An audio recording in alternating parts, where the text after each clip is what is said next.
has Drake Maye proven to be the best in the 2024 class? Even Kenzie still disrespected. Like, everybody get these great intros, and this Bo made massive improvements. What the fuck is we talking about, bro? He got more wins than everybody you just named. He should have been the first one you said. Bo is leading the way with this many wins out of the class. Then Drake Maye had a great second year. Jayden Daniels fell off a little bit, and Caleb Williams had a great second year. So only one who had a great 2 years is Bo. So I just go, if we talking about the full body of work, let's go off the full body of work.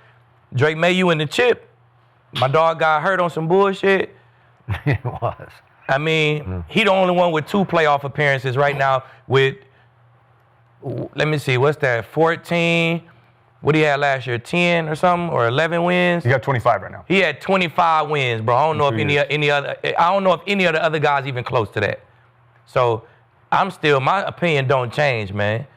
I'm riding with the guy who got the most wins. And then the fourth quarter comeback, come on, bro. The clutch gene, him and Caleb they boxing to see who got this clutch gene. Like, I mean, hey, come on, man. I'm still going, Bo. Bo, Cody? Go ahead, Joe. I want to hear you. Oh, Joe.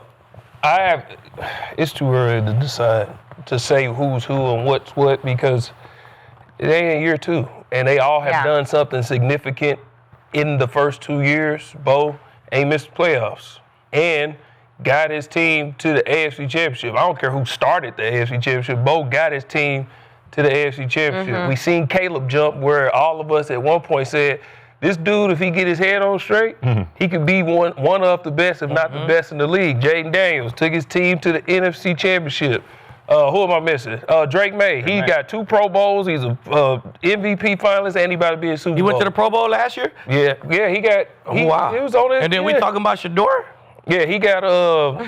He was a whatever. I didn't know either. I was looking up their stuff, and it said he was a alternate. He was a replacement at the end. But that's why I said, Shador, though, like his numbers couldn't have been too much. That's what I said. Yeah, I know they wouldn't. But I'm just saying, like, what we could be talking about is this quarterback class potentially is on a trajectory to be the best ever, because the best ever right now is 1983 because they got 3 Hall of Famers. But then when you look at the reason I'm waiting is because things happen early. Big Ben, 2004, they had Eli Manning, Big Ben, and Phillip Rivers. Big Ben won a Super Bowl in his second year. Okay, but then a couple years later, Eli knocks off the GOAT who could have had an undefeated season. But then Big Ben knocked off Kurt Warner, who's a Hall of Famer. But then Eli knocked off Tom Brady again. So it's like, depends on what you go, but then Phillip Rivers has been great in his own right. Then you got John Elway, Dan Marino, and Jim Kelly, all Hall of Fame quarterbacks. So you just got to let it play out. But what I will say is the trajectory this class is on, what they've done over the first 2 years, if they continue with this trend, they could be the best quarterback class ever because of all of what they're doing so early. Because it's been a lot of misses. We ain't seen a lot of misses. But this class, for this many to hit the way they do it, at least over the first 2 years, so I can't just say like, oh, well, if you say right now who's leading the charge, it has to be Bo because of what he's done collectively over the first 2 years. But the best is just too early to say because they got careers alone. And you still got 2 question marks with J.J. McCarthy and Penix Jr. I don't know if they can quite get to this level. Question is how long they. Them are periods. The question is how long are they going to be on that team? That's the whole question. It's not even a question. You're already out on both of them? Man, J.J. McCarthy ain't never been like that. Never. I'm not saying he is. Wasn't like that in college. You got 2 other guys that win the first round. Yeah, I mean, a lot of people going for it. Yeah, no, I'm with everything Gerald said. I'm on board. You could take your pick between those 4: Bo Nix, Drake Maye, Jayden Daniels, and But we're asking you to take Caleb. And Caleb. Right. I mean, you could absolutely take your pick. No, I know, but I'm That's what I'm thinking. why didn't you say it to Gerald? I You need to a take your definitive pick. answer, Gerald boy. No, I said Bo's leading the charge right now. Oh, you're taking Bo. I said Bo's leading the charge, but I'm not just gonna say, oh, he's better than him just because. But if you had to pick one right now, I'm who would taking you pick? Caleb right now. Yeah. Well, that's your pick. I would probably take Caleb too. Yeah, Well, that's your pick. I would take Caleb, but I can't just sit here and say he's the best right now. No. But I would think moving you would forward- take who you think the best is right now. No, I'm taking him for his trajectory, what he can do moving forward. Right now, it's Bo because he didn't done the most. So you an NFL owner right now. You get after 2 years. After look at it, it's like Tim. a fantasy draft. Who Yeah. everybody in the pot Caleb. is your pick, and you got them 4 guys. Caleb. You taking Caleb? That's But I think the question was, did Drake Maye prove he was the best pick out of that class?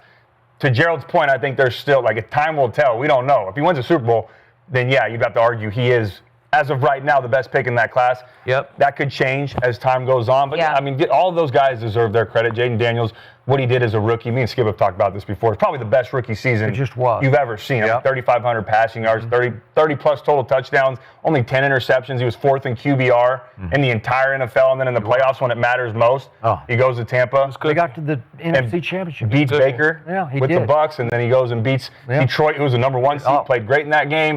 And then Caleb, man, he's proven that he's the answer in Chicago, and I'm with you, man. With his trajectory, with his ceiling, if he can put it all together and become consistent, he can walk into that top 5 conversation, maybe even the top 3, but he's got to show that on a consistent basis. That's the biggest thing. But he's got Ben Johnson to help him get there, and then Bo Nix, man. I know, and I hated that for Bo Nix. I wasn't on the show after that game, or even before or after the divisional game, but I hate that for Bo Nix, man. I really do. I know we give you a hard time about the Broncos, but in all seriousness, Denver right now has a very bright future with a leader and a competitor like Bo Nix under center. I truly believe that, and I think they're going to be good for a long time, and I want him to be successful. And then Drake Maye, man, he's played like an MVP all season. And I know everyone's given Drake Maye a tough time about his schedule, but you don't control who you play. You control how you play. But the other side of that is we're talking about a team that was 4-13 last year. I don't care who you're playing. You still got to win games, and they're finding a way to turn it around. To the Super Bowl. And the people reason- are talking about the schedule. And the reason they turned it around was because your quarterback's playing like an MVP right now. That's one of the big parts of their success. So, yeah, I think if I had to make a choice, I've watched Caleb play for a long time. I've always been a fan of his. I think I would pick Caleb right now. But I think it's going to change throughout the years. That's what I'm as they saying. continue It's to got compete. to That, yes. let it play out. And Lee, just to give Bo his love, he has 24 wins. He's tied for the 3rd most. So it goes Sam Darnold, Josh Allen, then Bo Nix over the last 2 years. Nice. Damn. Yeah. That's crazy. Go ahead, Skip. I want to echo what Cody just said. I know it's just a game, but within the confines and context of professional football, what happened to Bo Nix was a football tragedy. Yeah, hated that. It's just wrong, and it tore me up. And I'm obviously not a Bronco fan. I just wanted to see him play, man. Yeah. I want to see him because I believe Denver wins that game with Bo. And then I want to see Bo play in the Super Bowl. Be fun, be good for the show. It's just the game was in hand and basically over, and that happened. It's just like the football god said no. I don't know. I can't explain it. But I've said this 100 times already about Caleb. He's a nuclear weapon, and he is it long term. If I had to bet on the future, he's going to be by far the best in this class, and at some point he's going to be number 1 in this league. We're all going to put him at the top of our list. He's with the right guy, right place, right time. Ben will just turn him around, and you saw it start to happen this year, and it will continue on a very upward trajectory next year. But the harder I look at Drake Maye's season this season, if I'm doing it right here, right now, it's just Drake Maye because it's not getting enough credit for what he did. And I did make the point the last time we revisited the MVP debate at the very end of the regular season, I said, I'm sorry, these numbers are slightly better than Matt Stafford's numbers because Matt did start turning it over later in the year and had the bad game in Atlanta on Monday Night Football.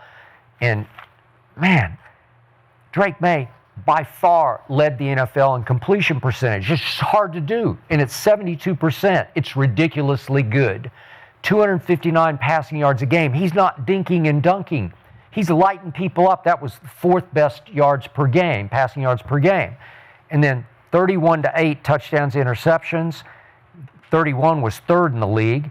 And then yards per attempt, it's 9 yards per attempt. It's by far the best in the whole National Football League. With the best completion percentage. With the best. It's just ridiculously that doesn't happen good. a whole lot. Which is why his QBR just nuked everybody. Yeah. He just ran away with QBR. Well, give him some credit because he topped it off with the 4th most quarterback rush yards in the NFL. Because I keep saying, I look at him and he doesn't look fast. He doesn't act like he's fast. He doesn't have fast swagger to him until he takes off. And then I say, God, he can accelerate. He didn't time in the 40, but they said at one point at practice or something, he ran 4.6. 4.6 is fast. Emmitt Smith ran 4.6. Jerry Rice ran 4.6. Do I think at 6'4"-ish, 225, he can run 4.6? I do. He looks like with the football under his arm, he's running 4.6. What's not to love with that whole impact of all those numbers from this year? I don't think he's getting enough credit. Right here, right now, he's the best in that class. That's nothing against Jayden Daniels, and you knock him because he just can't stay healthy. But I'm just looking at the numbers that you were saying, and Drake Maye got 6 more touchdowns and 400 more yards than Bo. Okay. Like, that don't just, like, blow me out of my seat. Like, oh, my God. Like, it's just both right there. All right, Bo finished 14th in QBR, and this guy ran away with QBR. And I know you don't love the stat. Yeah, I don't even know what it is, for real. Okay. Well, I still don't get it. It's everything that you do as a quarterback, including your rush yards and when you make plays. Because Drake Maye, just to put it in perspective, Drake Maye QBR for the Broncos game was just like at like a 65 or something, and Stiddy's was like at a 6. Like, it takes into account like situational context too, like him taking off and running, picking up those first downs. It was like 68. What the score is crazy, 63.9. And bro had 65. It should be a rule. If you an NFL quarterback and you throw for 65 yards, max QBR is 30. Like, this is the National Football League. Okay. You can't get over a 30 with 65 passes. That's fair. Like, are we serious? All right. Like, I got youth football kids. Skip. Okay, he ran for 65 and killed you with his legs. Every big play that had to be made, he made with his legs. The quarterback draw for a touchdown, right? 28 yards on third and 6. 28 yards to set up the winning field goal. That's how you get a 63. That's how they take that into the context of the calculation as opposed to passer rating. Sure thing. It's just whenever you throw it, it doesn't matter. It doesn't allow you to do patch your stats and stuff. Well, the end of 21 don't bring that all the way. Yeah, no, that don't matter though. In the 60, what you did as a passer, as a quarterback, don't matter. As long as you do 2 plays, you get your 2 good plays in there, you can get 65. Like, that don't make no sense, bro. Well, the people have voted, you guys. We love to ask the people being you guys.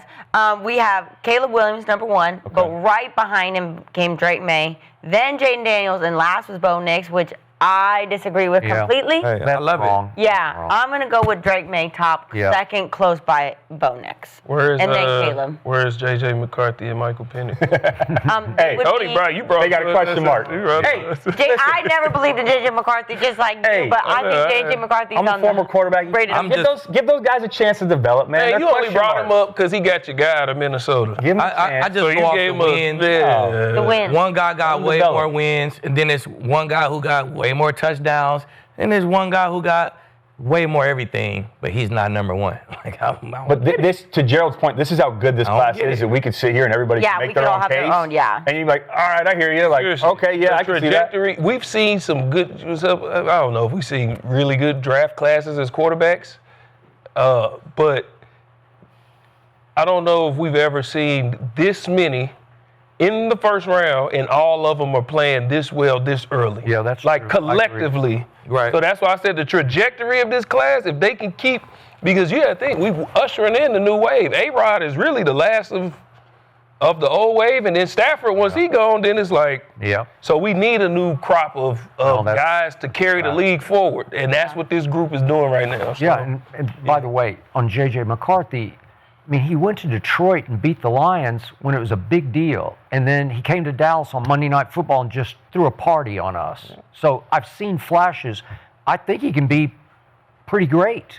Oh, I do. Well, we'll save that for another day. That topic for another day. Let him develop. Be available. Yeah, I'm excited in for and the out of the future. line. No injury. Yeah. Consistency. Like, you know what I'm saying? Yeah. I'm excited for the future of the NFL because we've got some great young guys. But that'll do it for another episode of Gridiron presented by Underdog. Ooh, ooh, ooh.